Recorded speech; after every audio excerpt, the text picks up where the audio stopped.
Hi, I'm having my first experience with citralupulin powder right now in I Want to Be You, the Trillium and the Vale Brewery collaboration.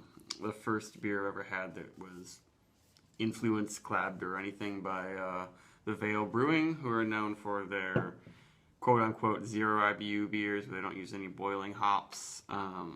That's just the traditional way of using hops and to create bitterness in beers.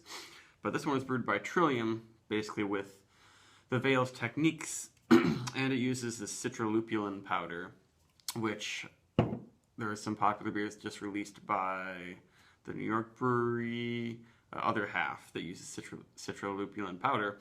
And I've never had that before, but all these beers are getting pretty good reviews. And this was released, let's see, 2 days ago. And it is a lot different from Trillium's in a lot of ways. It uses British pale malt, which I don't think Trillium ever used. That smells good already. White wheat also, but usually they use Pilsner or just simple two-row, not British malt. And this has Eldorado Simcoe and Citra and citralupulin powder in the whirlpool, because no boiling, no kettle hops. And then it's dry hopped with Citra and Simcoe. They don't say that it's double dry hopped or anything. And it would have been, I think, been more expensive, probably if it were double dry hopped, maybe, not sure. And it's 8% alcohol, right where I like it to be. But yeah, Eldorado, Simcoe, and Citra is a pretty interesting combo. I've probably had some similar combos before, but not with this lupulin powder, which I don't really know exactly what the deal is with it. But I've only heard pretty good things. And the color seems a little different. Maybe it's coming from that British malt. And the British malt's probably gonna add some biscuity sort of notes that you don't really ever get in Trillium.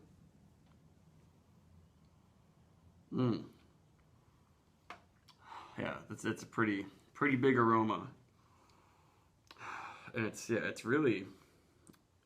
very soft to me.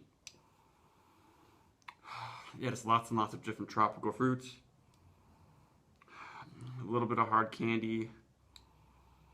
A little bit of watermelony, cantaloupe thing going on. Slight berry sort of thing going on too from the Simcoe, I think. But not really, doesn't seem like it's going to be too bitter to me, at least in the aroma, and that's kind of what they're saying with 0 IBUs, but of course there's going to be some, I think, at least, especially in the perceived bitterness. And there's a little bit of a creamier vanilla type thing happening, not buttery or anything though. Yeah, that smells really nice.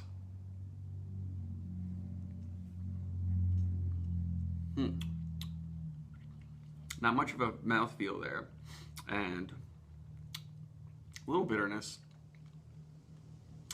but I guess, yeah, it finishes a little bit slicker than I'm used to with Trillium beers. Yeah, it seems, yeah, now it seems like, yeah, I noticed the malt sweetness a bit more.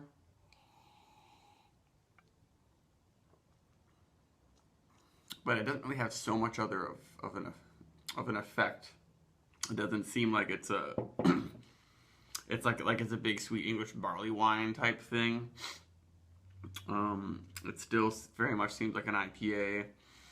There's enough hoppiness and just that fills it in up your mouth that it doesn't seem too sweet to me at all with the lower bitterness. And there is kind of this mouthfeel. It's a little bit peppery, and tad astringent, that fills in for the bitterness a little bit.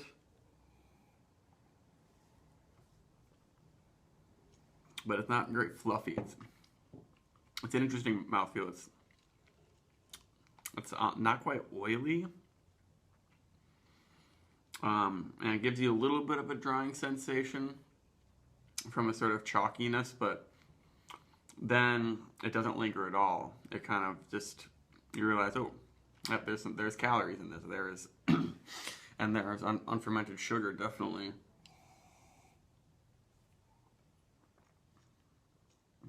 And the flavor, yeah, now I'm getting a good amount more grapefruit in the flavor than the aroma. Grapefruity, it's limey. It's got a little bit of that woodiness from the El Dorado. And now, actually, I feel like there's some bitterness building up. Though I could take I took a couple big gulps there that I wouldn't normally be able to do. It's definitely a lot different from something like Uppercase from them, where that was like real bitter, real everything. But the aroma on this is very nice, and and I guess the hoppiness is slightly softer, but if you can't tell, I think I'm getting a little sick here, so I might not be able to pick out all the flavors super well. But yeah, up front it's really great, but there's rarely any Trillium beer that isn't great up front in the flavor and the aroma. But I might have to save my other can for when I'm not it's kind of sick and not able to notice as much of the subtleties and how it's not as bitter. It does, yeah. There is a definite slickness on the tongue. That's the main thing that I noticed from the lack of kettle hopping, and the citralupulin powder is probably just giving it an extra Smarties-like, candy-like Citra punch. I feel like, the powder I guess just doesn't have any of the plant matter, the vegetal part, and that's preventing any I would say garlicky, oniony, asparagus-y, dill-y, any of that sort of thing from happening. It's not like barky. Maybe there's a touch of pine. I think Trillium mentioned pine. Yeah, they say a dank, piney character, but not in the term that that I usually would say. The dank thing more is what I think of as garlicky. Let's see what happens when I pour in all of the sediment, though. Yeah, I don't get too much pine. I mean, it's very, very soft, if any. It's more of a slight grapefruit pithy sort of thing. But there are a lot of fruits going on in this one. They say plum. I think it's more of like a berry flavor, strawberry. Maybe a little bit of grape too, because I noticed a berry grape thing coming from Simcoe and sometimes Citra. Yeah, this maybe even reminds me a little bit of like the double Citra from Hill Farmstead. That when I had that before, it didn't seem too bitter, and also maybe the British malt is bringing out this sort of purple drink sort of flavor at the same time as some pithy citrus, but also juicy, and amidst some tropical fruits, a little bit peachy. But there's a lot going on in this beer. Definitely worth getting, but they might sell out pretty soon of this stuff. But yeah, I'm all for this brewing technique. I like the lupulin powder. It doesn't add anything really weird and off-putting, in my opinion. And the non-kettle hopping is fine as long as you put enough whirlpool hops in there and dry hop it enough. The perceived bitterness is higher than it would be measurable from the boiling. That it doesn't mess it up too much. But I wish that they would have done the no bitterness with like maybe a lower alcohol beer, or maybe like a super low alcohol beer.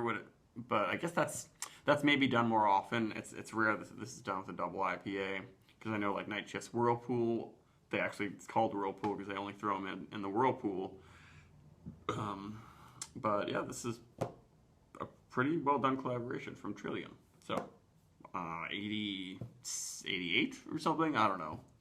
12 bags of popcorn and a little bit of cheese powder on the side to be like the citralupulin powder. I don't know, whatever. Well, there it is. See ya.